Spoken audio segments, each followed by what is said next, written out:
Hello and welcome to Film Companion South. You're watching Not at All Review. My name is Hriday Ranjan. This week's movie is Tiger Nageswara Rao.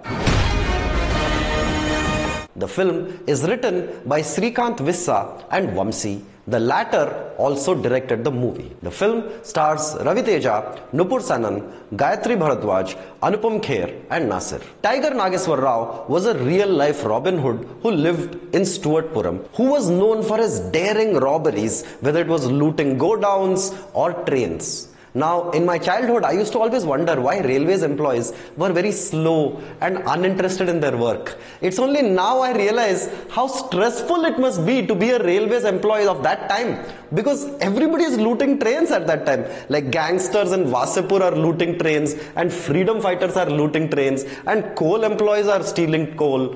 It is just everybody is after the trains. Now, this is Ravi Teja's first foray into the pan-India game, and the makers get a few things right. One, to base it on a real person, an underdog story of a man who broke through the shackles of poverty and discrimination. And also to base it in a place like Stuartpuram, which has its own history.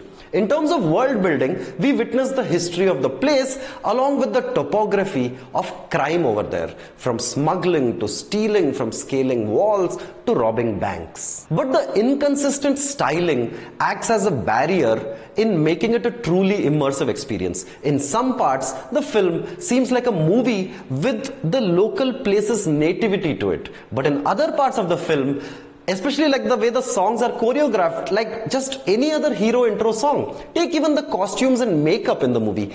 Gangsters from the 60s and 70s are shown to have sleeve tattoos and those Maori rock design tattoos.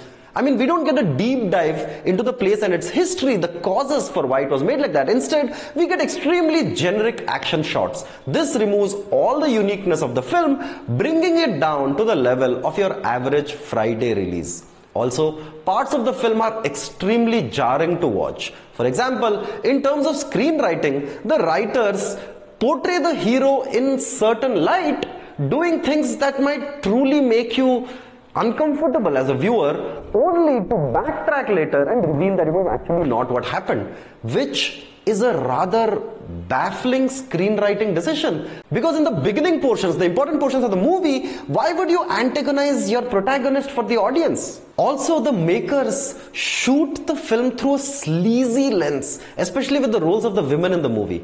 There is a Reddit thread called Men Writing Women, and the caption of that thread is, "She breasted boobily down the stairs," because apparently that's how men write women. Now, this movie belongs firmly in that subreddit. Women in this movie are introduced with cleavage shots. Every woman is shown to be in some stage of undress or will eventually get disrobed.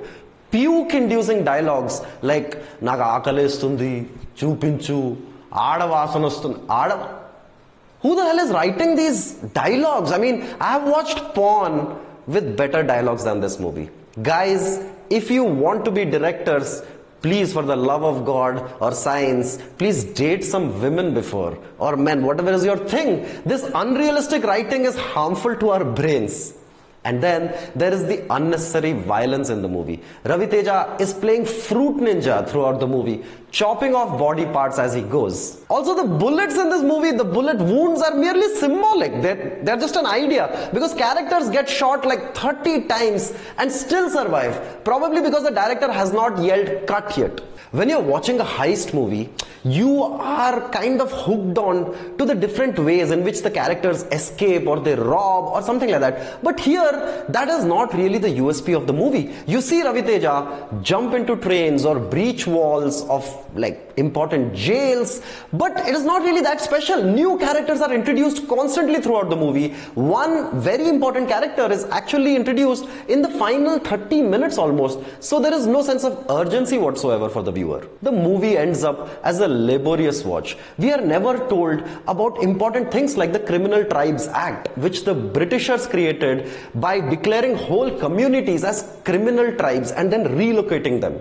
The character of real-life activist Hemalata Lavanam is also there in the movie, but her contribution is made a mockery of just to service the glorification of the protagonist. At a little over 3 hours long, Tiger Nageswara Rao is proof that not everything that is long wrong is necessarily great.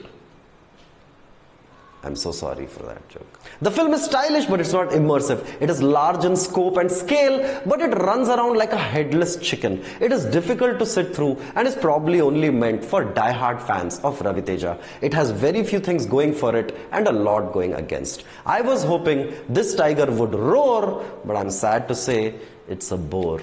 Thank you so much for watching our review of the movie Tiger Nageswara Rao. If you haven't done it yet, like every week, please subscribe to Film Companion South on YouTube by pressing the bell icon. Thank you. Take care of yourselves. There is a viral fever going around, so get yourself checked, get your blood work done. Thank you.